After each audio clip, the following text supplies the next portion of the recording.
Hello and welcome back to round 2 coverage of the 2022 Texas State Disc Golf Championship presented by Latitude 64. Once again, you are watching JomezPro with Nate Sexton, Jeremy Koling, and Paul Ulibarri.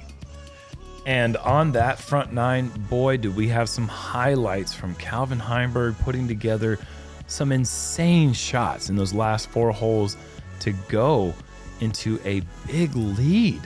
I mean, that was just a quick turnaround. That lead isn't even over McBeth anymore. It's over Ricky Wysocki from Chase Card as he put together a solid 5 under on the front nine. James Conrad not doing anything too special, but that 2 under leaves him in 3rd place still. Gosh, just think about hole 8 and 9. Calvin with a 100-footer and then just one of the craziest drives we've ever seen backed up with a 50-footer. Insane run of birdies right now. Hole 10, par 3, 426. This one's blind down the hill. You got to get in between these trees right at the end on the ridge top and then slow it down before the out-of-bounds road. The basket for the player's perspective is in between that farthest left Italian cypress. This and is the, perfect. Slow down. Yeah, that is absolutely perfect. It's right in line between that last Italian cypress on the left and the trees on the left. So you just have to hang it out there almost on the farthest right Italian cypress and let it just swing in late. Or you could go flexi. Or you could go flex. I'm surprised nobody's hit him yet. That's so You know, Wow. like just flexing right through. I haven't seen one person hit him yet. The flex lane is tough because I feel like it brings the out of bounds into play more. Yeah, definitely. And Big skip down the hill. Barsby's got a green light go from upwards of 55. Maybe a little bit closer than that. And McBeth has been running dry lately, and he is just a little bit off on almost every throw that leaves his hand right now. It's just a little bit unorthodox. We're not used to seeing this. Everything seems so easy in that first round, and Really for the last month. Yeah. and he's been averaging 1066 this season so far. That's pretty good. I've found average. 5 of those in my career. He's going to have to birdie out today to reach that kind of quality. Look how high he puts it out of the screen in order to give that a run. I mean, that's just incredible to have that much touch with a putter and nose angle. Look at this tap in too. And I can tell you, because I was playing with Ricky, he did square up one of those trees in the middle of the fairway. So Calvin will be gaining a stroke on the guy that is currently in second place with Ricky Wysocki. And somewhere in the background, Matt Bell's hitting a monster. Yeah, somewhere over on the back nine.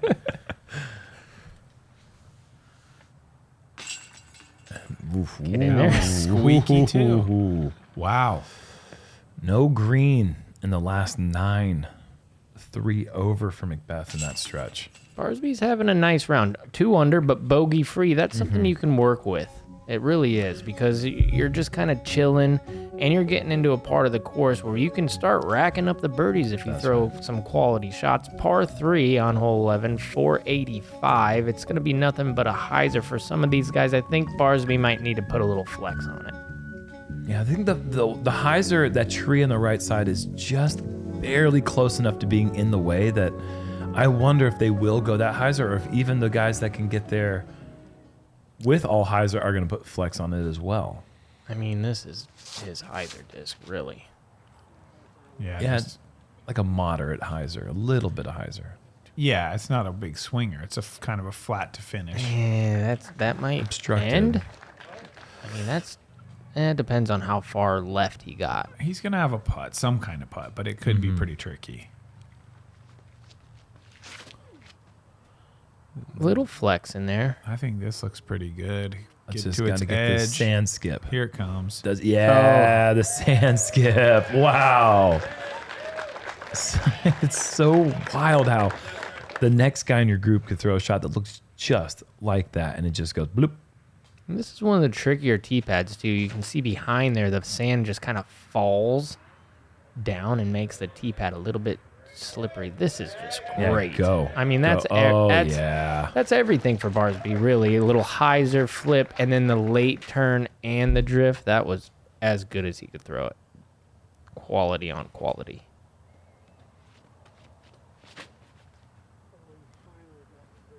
Yeah, McBeth likes it. I like it too.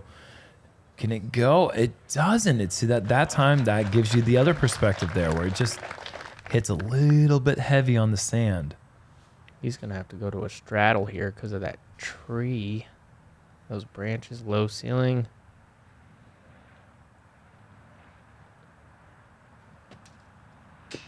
Yep, and he kind of nicks that branch.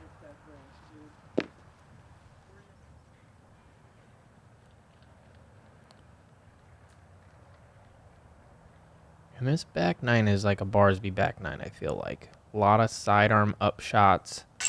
Hit the gap. If he can get these birdies, he could be a problem. And Calvin's closer than we thought if he's going after Greg here. Oh, yeah. I thought he went behind that stuff. Yeah. But, I mean, this is just a 28-foot, not even. Oh, yeah. 20-foot straddle putt. It wasn't even the distance that I was concerned about. Is the lie that he had, and the lie is just fine, and the putt is even better, and that is now 6 in a row for Calvin. Yeah, I noticed after the first hole on the front nine, he kind of left there with like a little like, no, I'm not missing another one low. It was like kind of a soft putt up on top of that mound, and then since then he's just kind of been all over it. Sometimes that's what you need, is to miss one low early in the round, and then you just fix it, and you're like, nope, not happening again. And that's what I feel like's happened. On those 6 holes, I guarantee you no person in the field has birdied every single one of them. No. I mean, Paul almost did, but he missed that one yesterday. But that stretch is so difficult. I don't feel like, I mean, this is just a tough course. There shouldn't be a 6 birdie in a row stretch anywhere on this course, nowhere. as far as I'm concerned. There's too many just bonus kind of gets. So that's incredible. This is another one that's borderline bonus. You really have to throw that flex line perfect. He is going for the flex line. Looks like maybe one of his eagles here. I think this Oh is no, that you're stable Draco, yeah. Little And look more. at that, putting it out with the angle, getting away from those trees. Oh, it's perfect. How about a 7-pack? Oh, boy. I didn't think you could really do much better than Matteo the day before, but Calvin made that gap look huge and never had a chance of going anywhere but under the basket. 435 with the most stable disc ever. Like, if we were to throw that, I don't know if we could get it there. No. I know I can't. Yeah, I know is the problem. Yeah. It's sad, but it's true. James trying not to panic here. It's a bad joke because that's the disc he threw, but he might be panicking now because that is in a bad spot. And I was mentioning that yesterday. The flex line, you can pull it into that stuff, and it makes this hole hard. I like this, kind of flipping it and going straight. And it's not going to be parked, but it's going to give him a chance to make a nice 50-footer. Exactly. And it takes all the fear out. You can throw it to that left side, throw something understable, get it to ride right. If it comes back, great. If not, pretty much guaranteed. Paul, boy. Man. Whoa. McBeth is on the ropes here. Like, he is out of sorts. He's thrown a lot of kneeling sidearms. Just keep turning. Yeah, That is phenomenal. that's a top-notch shot. Yeah, and some of these par saves that he's made have been incredible. I mean, Yeah, the one on he 9 could be was like insane. 4 over par right now. Yeah, absolutely. The saves on 9 and 12 were incredibly good. there's Oh, a- look at this lane that James. Yeah, way bigger gap than I would have thought. Yeah, what a shot. Those are 2 positions that don't yield pars very often.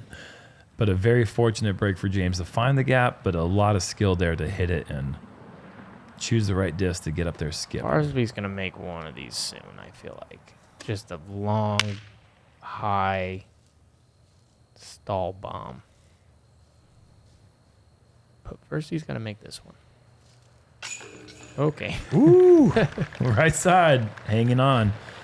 Yeah, just smile that one at, as you take it out of the basket. Hard to smile if that one fell out.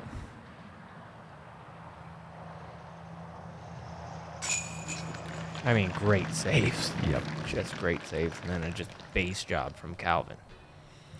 Just running away with these strokes right now. 7 in a row. Heimburg's here. I think he's had, maybe by his standards, a little bit of a slow start to the season. Yeah, sure. I think he's here now. He's starting to really get rolling.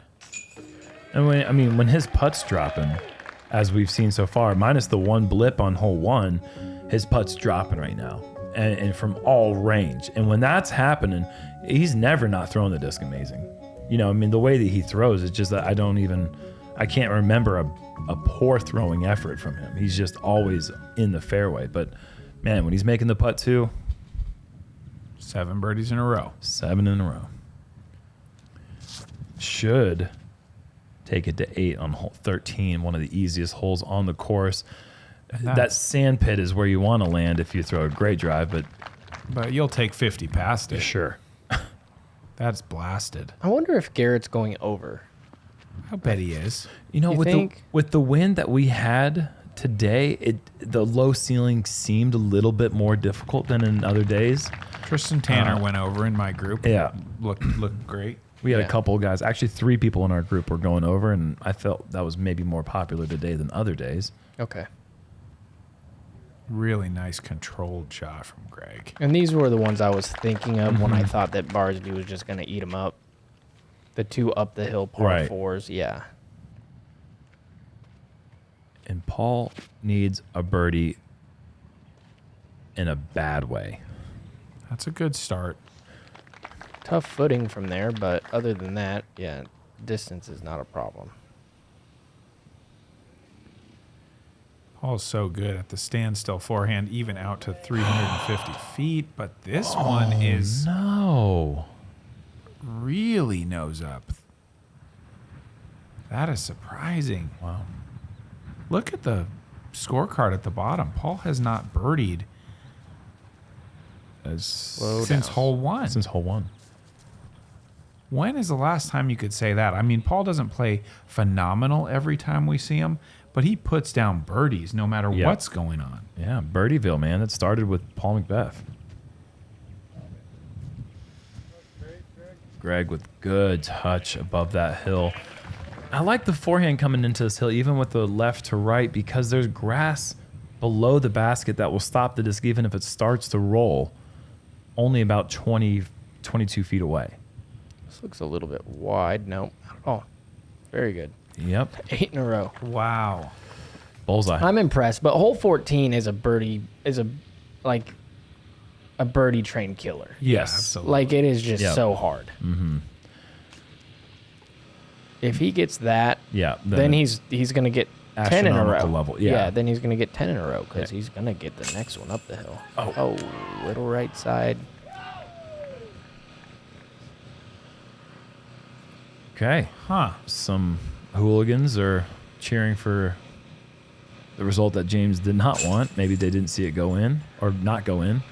That has to be what happened. Yeah. It had to be. They just didn't know that it had fallen out. I haven't yet found someone that doesn't like James Conrad, so maybe they do exist, but I don't think that they're here at this course today. I couldn't imagine that person being real.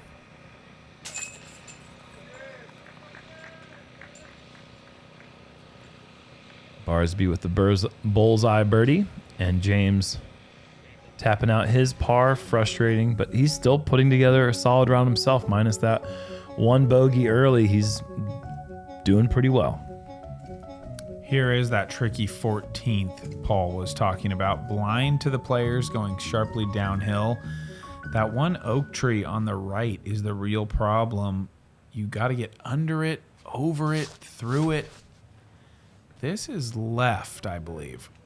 Needs to be that. Uh-oh. That might be actually really bad. Uh-oh. And there is out of bounds to note right if and Barsby is going sidearm. So if he does get this nose up, there is out of bounds deep and right. This is evident that how much of a bomb forehand player Barsby is. To even be eyeing this just says that's huge. That's pin high. This is an absolute crush to get that distance with the forehand having to go that high out of the hand. This will be left as well. Yeah. Oh, great kick. You are right about that. That was heading into a really tough spot to get up and down. Paul going Reaper, and this looks pretty good. Too far? Little left. Nice shot. There it is. Yeah, okay, That's but a beauty. it's the first real birdie look we've seen from Paul in quite some time, and he's right outside the circle. If you don't throw mid-range, I feel like that's as close as you can get. Everything else is going to kind of filter to that circle's edge to the left there. Yeah, good effort, Calvin. That'll be a par save.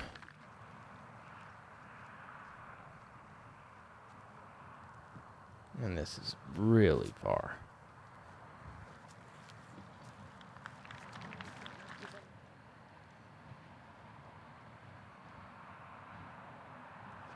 All right, let's see if he's Come on, ready. Barsby, let's go. I just A matter he was of time. Too close. He was Yeah. too close. Too many. Look at the way that he does that. Love it. Like no putt like it, and it's so fun to watch Yeah, because it's suspenseful. It's like in there, and you're like, whoa. totally. You never quite know until that last bit of drop that it gets, whether it's going in or not. And can we get 2 birdies? Make it 2. Paul, who would have thought his second birdie of the round would be hole 14 of all holes? That's what a strange birdie to Right. end a 13 or a 12-hole drought. Good time to do it with Calvin being Yeah. 8 ahead of you. Look at that. Oh 8 gosh, ahead. I That's didn't even. crazy. You just you gave me a headache looking at that. Imagine what Paul's feeling. Yeah, no doubt. Yeah, more than just a headache. Hole 15, par 4 uphill, very similar tee shot to what we did on 13 just a moment ago. Want to stay away from that ball field on the right side if you can, because there are 2 mandatory posts. I feel like this is the same hole. Just back to back, same holes. Very similar, yeah. But you're going to see more forehands off the tee here than you will on 13. But as you see, Barsby, he might be obstructed, have an obstructed view. That being said, it's still a wide open hyzer forehand second shot, even if you can't see the pin. Picture perfect from Paul. I mean, that's a little short, but that's fine. As long as you don't drift left, there are some bushes over there Yeah. on the left that can get tricky. And Not pretty on the left side. Yeah, hem you up. Yeah, that's ideal. Oh, I thought that was going to crest the hill. It's still fine. It's still fine. Powered up there. That's what peril will get you. Avery Jenkins. Garrett Girthy. That guy had a lot of power. Yeah. That's what he'd always. Oh, James Conrad crest the hill. And you can see what that'll get you. That gets you another 75, 80 feet if you can clear it. And That's he huge. needs it for that backhand approach. That's very difficult if you're right side, way back, because of all the Mandos and the baseball field. And this is going to come up short. Wow, yeah, a little bit. Yep, that's 45 feet or so. 45? I think he's right at the circle's edge, right? No, 45. Wow. Okay, I'll trust you. No closer than 40. Wow, that's a bad shot. Yeah. That's not a bad shot, though. Calvin. Yeah, I with- do see that whisker over there in the corner. You're right. Yeah, it's deceiving. It looks closer, but then when you get up there, you're wondering, why didn't I throw it harder? High stall. Yeah, I thought that might have been too much hyzer, but then it didn't even get back to the right enough. So, what a huge drive from James. Yeah, this is exactly what he's good at. Is this approach? But it looks like he might. No. What, Looks what am like I he saying? might have Yeah. bullseyed it. And he does it with a run up every time. I feel like that's what's amazing is a lot of people are good at those with the standstill. Wow, he is deep. Paul is. But James does that with the run up, and his timing is just so flawless. It's like poetic in a way.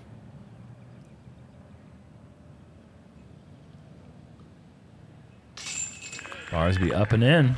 Man, and if you needed any more confirmation that this is just a weird day for Paul, I mean, his drive was pretty good. There's absolutely nothing in the way. A weird It's stance, not perhaps. windy.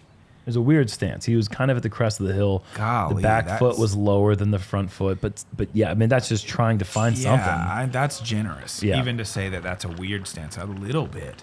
But Calvin. like, that's a crazy misread of the distance for him to be that short. When we were practicing, doing our practice round, I definitely didn't think that double digits both round was going to be leading this tournament. That the course is just playing very difficult, and they're making it look so easy. It is not. This is the most difficult course we played this year by far. Mm-hmm. And they're shooting similar scores as these other easier courses that we played. This is phenomenal. Difficult and the calm. Like Vegas is difficult because the wind and putting can get extreme and crazy, but this is difficult just because the lines and the OB and every shot seems so specific. Barsby on the hole 16 par 4 laces the drive down the middle, and there's a weird thing on this fairway really early. There's a cable holding up the power line that's on the other side of the OB line that's right in the middle, and you might be able to see it. There it is. Yeah. If somebody's drive hits that, it just would be a heartbreaker to see that. I guarantee somebody's hit it. Oh, for sure. Barsby's command right now, I just feel like is fantastic. With the little flip-up backhands, the big forehand, it's no wonder he's here on this lead card watching him play right now. Not many better in the last 10 years being a two-way player with the backhand, forehand, and being able to so easily go back and forth between them in the middle of a round. Sometimes you get on those stretches, your backhand feels more comfortable, your forehand feels more comfortable. Barsby's always been able to split the two up equally. I feel like on the lead cards of every tournament, there's the guy who's just not making mistakes, getting birdies, not doing the Calvin Paul thing. And that's what Barsby's doing. Like you said it perfectly. Complete control over every aspect of his game, playing his game. And we have 4 really nice drives and started off with 1 really nice approach. This hole is the easiest on the course, so you're expecting everyone to have a good look at the birdie. Doesn't require a ton of distance off the tee to put yourself in good position, but you just have to stay clean. And, oh my goodness, Paul almost rings up the 2. I bet he was trying to, honestly. Yeah. When he gets in these moods, man, sometimes he can produce some crazy highlights. Because he goes into I don't care much, and I want to get the best score possible. Mm-hmm. Yeah, what fun is 3rd, 4th, 5th, or 6th for a man who's won everything? Yeah, he goes into a different gear, and sometimes it can be punishing for him because he goes too hard, and then. But other times, all of a sudden who cares when you're him? Exactly. Yeah, like, not only has he won everything, he's won everything multiple times. So I mean. He's past the point of having to prove anything to himself. He's just wants to keep doing it. He's addicted to winning. What I think is impressive is that as he tried to run that, it came in nearly chain height and stopped 12 feet behind the basket. Yeah. From a 280 to 300 foot approach. Like, how do you do that?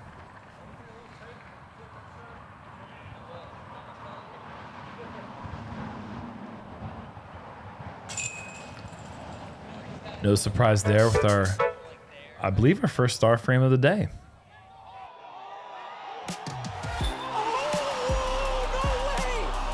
The crowd was so spectacular today.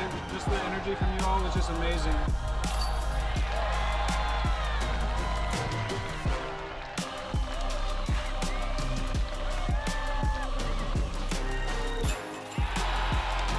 I love you, Oregon.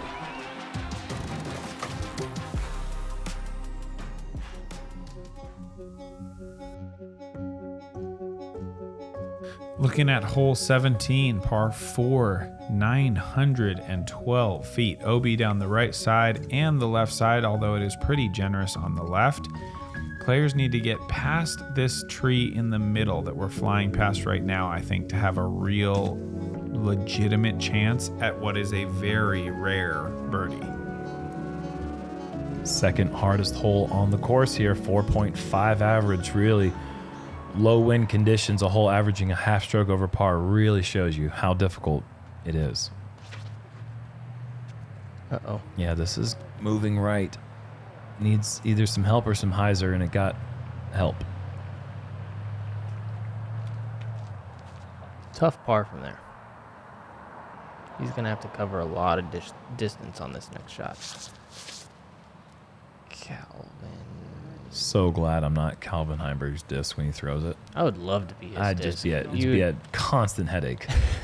Or it'd be just the coolest views ever. Like taking one of those trains down Japanese bullet train. Yeah, just Japanese bullet. covering all kinds of distance and views. James, this is looking like if it holds on with that angle, oh gosh, those outer tree branches can be your worst enemy sometimes. That was on a good angle in line for James. Paul wants all the run up. It is somewhat limited on that back right side of the tee there. There is a bit of a mound and the barbed wire fence. It's not That's a big. ton of space, but McBeth used all of it and got a great tee shot off there. I remember 2006, I got the invite to play my first USDGC. And I remember putting with Barsby at one of the hotels, and then I didn't know who he was, obviously, because I hadn't been playing that long. And then I watched him play the first round. He shot a even par, and he was talking to like Climo and these guys. And I remember them having so much respect for this kid, you know? And they were like, well, how'd you do? And he told him, he's like, yeah, I didn't lose it on the first round. But I tell that story because that was in 2006. He was already playing at a high level at that point in time, having the respect of the Climos and Barrys. 16 years ago. And that was then, and now we're watching him now on the lead card. Yeah.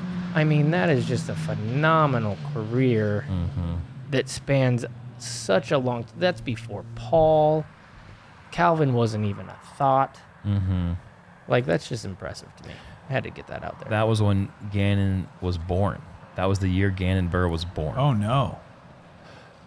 Calvin, did that go over the fence? It did in a horrible mistake after a great drive. Barsby with a nice second shot, putting him in position to save the par. McBeth was a little bit off with his approach, but Barsby will be getting the 4.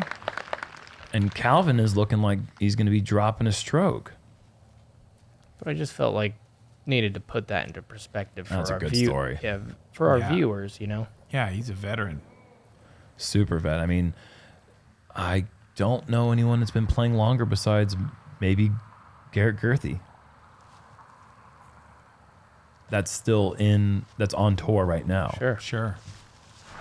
And Garrett's been playing since way before he could hold the bag off the ground.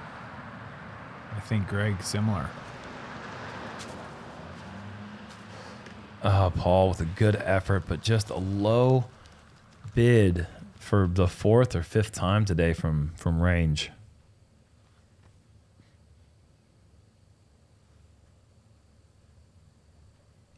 Good putt here from James to save the par. And that's just a good par. I mean, 9-12, that's a long distance to cover. Especially when only 6 players in the field were able to grab the birdie 3.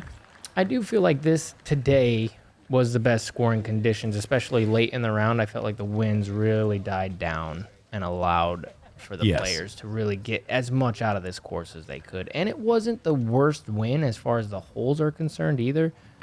It wasn't like a lot of the tougher ones had straight headwinds and it was like impossible. When I say 6 people in the field birdied it, Paul, where does your mind go with one of the players that might have birdied it? Double G. Double G got it, yeah. Yeah.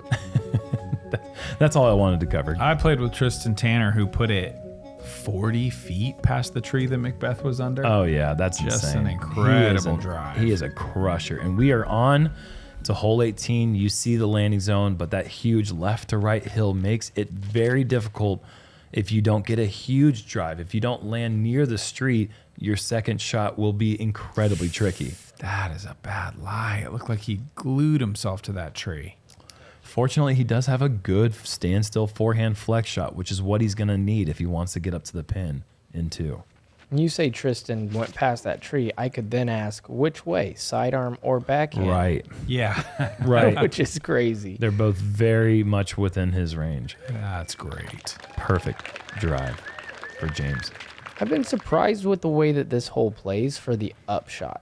I feel like a lot of people are coming up short. Let's see if this lead guard can make that correction. This is a bomb. Is so This far. is a bomb. Wow, and it's short of James. I thought that was 100%, but that looked like a controlled rip there for Paul. A couple little lip snarls there from Calvin, and then just let her rip. Bullet train to Trophy Town. Oh my god! Oh, what? And a gimme. little bit of extra. That's good help there from the fence that time. Tough technical shot here from Barsby, I think, unless he's going straight. Okay, no, straight highs are still technical. Holding that ante is so important. That out of bounds comes into play quick. Yeah, that's a great effort. I mean, it's short, but hard to really commit. When that fence breaks your vision away from the basket, you really, even if you know how far away it is, it's hard to commit with such little space behind the basket that there is. This is wide. Is this good? That was my fear. It really looked like he ripped it. Very close to staying in. He'll have a tap-in putt for par.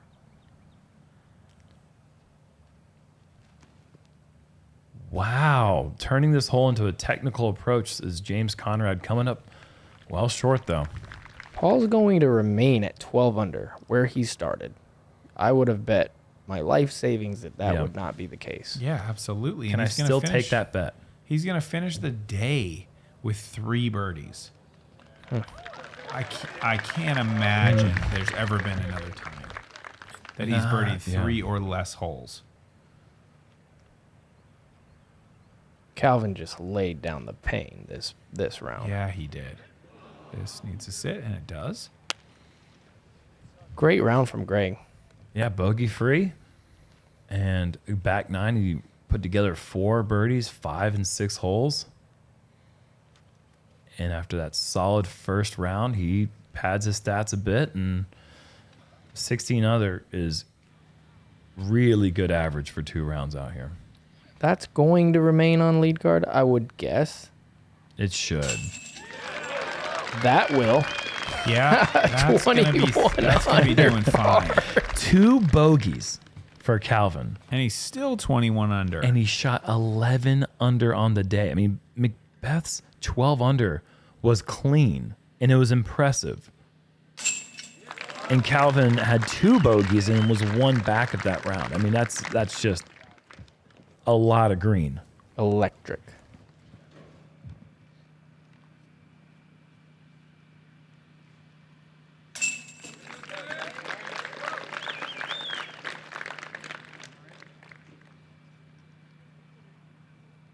And if Barsby's on lead card, then so will James Conrad, as they are tied at 16 under par. 5 back of our leader here. I assume Calvin is holding on to the lead. I hope he is, because that was an impressive round of disc golf.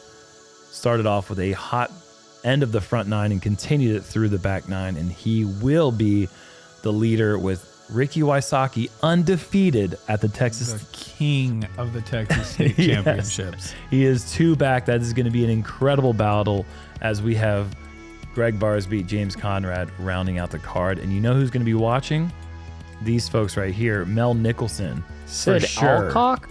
is going to be watching. Ryan Sadler will Oh, be yes, watching. yes. Jeff Mercer will be there. And one of my Matt favorites, Pinto. Jeff Carson. Squirrely Dan. He's going to be in it. The Hillsdale Clarks will be there watching. JB Alba, my dude. Big time Jim will be sat down on the couch watching. Oh, Sandbox. He deserves to be watching this place. Shane Gallagher. I mean, he's watched them all. Yeah, same thing with Gage Gillum. He hasn't missed one in years. And your birthday party is coming up soon, I believe, and we're having a party, and you know who's invited? Robin Jones. Tom Derby. Adam Jack Lux. and Oliver Holmes. Paul Bryant. Get your name on the list, folks. We're going to call you out someday, I promise. Round 3. We got one more round out here in Texas, guys. Come on back tomorrow. And what a battle it's going to be. Woo!